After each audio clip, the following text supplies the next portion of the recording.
Coucou les amis et bienvenue dans ma cuisine de campagne. Aujourd'hui, on va réaliser ensemble un délicieux pesto à l'ail des ours.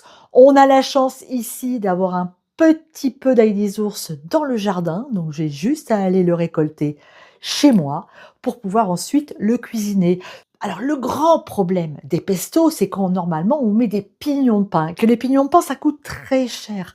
Aujourd'hui, je vous propose de les remplacer par un autre ingrédient beaucoup moins cher et qui fait tout aussi bien le boulot. Vous êtes prêts? Allez, c'est parti, en vidéo. Les voilà mes jolies feuilles d'ail des ours que je viens d'aller ramasser. Alors, qu'est-ce qu'on va faire? Eh bien, on va tout simplement venir les couper en morceaux, comme ça. On les met dans notre bol mélangeur.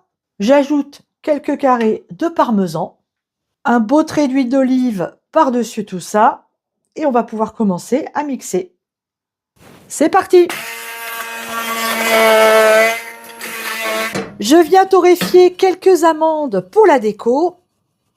Voilà les amis, notre recette est terminée. Vous avez vu, on ne peut pas faire plus simple, hein. Alors, j'avoue que j'ai un petit peu galéré là à broyer mes feuilles d'ail des ours avec mon mixeur plongeant. Idéalement, si vous avez utilisé plutôt un blender. Voilà, notre recette est terminée. C'est extrêmement simple à faire, vous avez vu, hein. Regardez-le, ce pesto, comme il est appétissant.